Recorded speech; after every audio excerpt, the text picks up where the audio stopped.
आज हम बात करते हैं जेस्टेशन डायबिटिक मेलाइटस की। जो जेस्टेशन डायबिटिक मेलाइटस है, ये टॉपिक पीएससी नर्सिंग और जीएनएम के लिए बहुत इम्पोर्टेंट टॉपिक है। Definition: gestation diabetic mellitus is defined as any degree of glucose intolerance with onset of first recognition during pregnancy। Gestation diabetic mellitus, इसमें क्या होता है, प्रेगनेंसी के दौरान पहली बार किसी महिला का जो ब्लड शुगर लेवल है वो सामान्य से अधिक हो जाता है, जबकि प्रेगनेंसी से पहले उसको डायबिटीज नहीं होता है। अगर मदर को डायबिटिक मेलाइटस हो गया है तो यह माँ और बच्चे दोनों के लिए क्या कॉम्प्लिकेशन पैदा कर सकता है। इससे क्या होता है कि बच्चे का वजन ज़्यादा होता है, प्रीमेच्योर डिलीवरी होती है और माँ का बीपी हाई रहता है। अगर आम तौर पर देखा जाए तो डिलीवरी के बाद डायबिटीज पूरी तरह से ख़त्म हो जाता है, लेकिन इन फ्यूचर में माँ को डायबिटीज 2 होने का खतरा भी बढ़ सकता है। Causes of gestation diabetic mellitus, इसके मुख्य कारण क्या क्या है। First, hormonal change during pregnancy.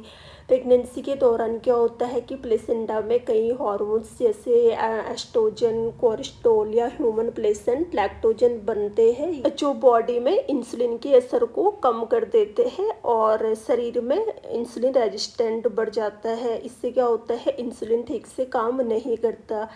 Second है इंसुलिन रेजिस्टेंस। प्रेगनेंसी के दौरान सामान्य से ज़्यादा इंसुलिन चाहिए होता है। यदि जो पेंक्रियास होता है वो प्राप्त इंसुलिन नहीं बना पा रहा है तो ब्लड शुगर लेवल क्या होता है, हाई हो जाता है। ग्रोथ ऑफ प्लेसेंटा, जैसे जैसे प्लेसेंटा बड़ा होता है हार्मोन्स और इंसुलिन रेजिस्टेंट दोनों बढ़ते जाते हैं और मदर का पेंक्रियास जरूरत के हिसाब से इंसुलिन नहीं बना पाता है और ब्लड शुगर लेवल बढ़ने लगता है।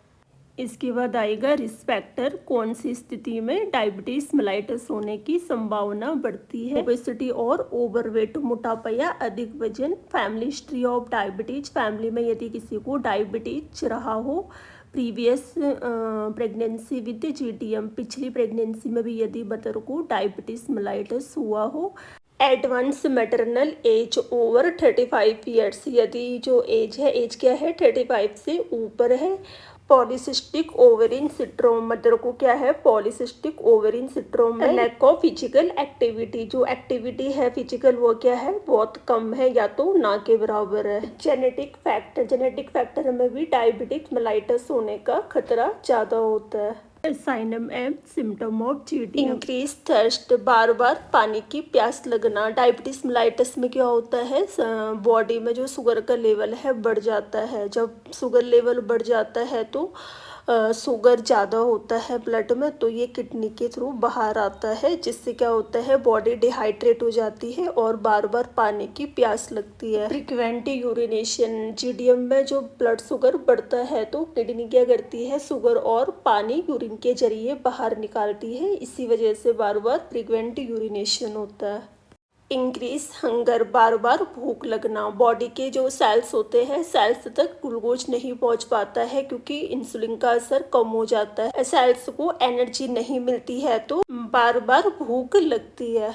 अब फटी, बार बार यूरिन आने से बॉडी में पानी की कमी और जरूरी इलेक्ट्रोलाइट सोडियम पोटेशियम भी बाहर निकल जाते हैं, जिससे क्या होता है, बॉडी डिहाइड्रेशन हो जाती है और थकान महसूस होती है।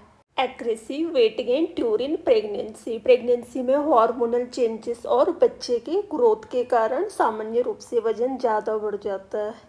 इंसुलिन रेजिस्टेंट के बढ़ जाने से भी जो ग्लूकोज है वो सेल्स तक पहुंच नहीं पाता है और खून में जमा हो जाता है, तो यह क्या होता है, फैट के रूप में स्टोर होता है और तेजी से वजन बढ़ने लगता है। वीकनेस, सेल्स तक ग्लूकोज न पहुंचने से और बार बार यूरिन आने से बॉडी क्या हो जाती है, डिहाइड्रेट हो जाती है, जिससे कमजोरी और थकान महसूस होती है। डायग्नोस्टिक टेस्ट जो है ग्लूकोज चैलेंज टेस्ट, इसमें क्या होता है कि जो मदर होती है, मदर को 7 to 8 आवर्स के लिए खाली पेट रखना होता है। खाली पेट पहला सैंपल लेते हैं, दैन उसके बाद ग्लूकोज सोल्यूशन 75 ग्राम पिलाया जाता है। ग्लूकोज सोल्यूशन 75 ग्राम पीने के 2 घंटे बाद दूसरा सैंपल लिया जाता है। Treatment, lifestyle management, medical nutrition therapy, dietitian या डॉक्टर द्वारा बनाए गए डाइट का पालन करना होता है, जिसमें संतुलित मात्रा में कार्बोहाइड्रेट, प्रोटीन, फाइबर्स और कम फैट शामिल होते हैं। फिजिकल एक्टिविटी, डॉक्टर रोजाना 30 मिनट हल्की फुल्की एक्सरसाइज करने की सलाह देते हैं। सेकंड है ब्लड शुगर मॉनिटरिंग, नियमित रूप से फास्टिंग और खाने के बाद ब्लड शुगर चेक करना होता है। थर्ड में है मेडिसिन, अगर डाइट और एक्सरसाइज से ब्लड शुगर लेवल कंट्रोल नहीं होता है तो इंसुलिन और टैबलेट मेटफॉर्मिन शुरू करते हैं। फीटल मॉनिटरिंग, डॉक्टर क्या करते हैं, हर विजिट में फीटल हार्ट रेट चेक करते हैं, जरूरत पड़ने पर अल्ट्रासाउंड और अन्य जांच करवाते हैं। डिलीवरी प्लानिंग, अगर ब्लड शुगर लेवल अच्छी तरह से कंट्रोल है तो डिलीवरी 39 हफ्ते के आसपास की जाती है। वीडियो को लाइक, शेयर एंड सब्सक्राइब जरूर करें।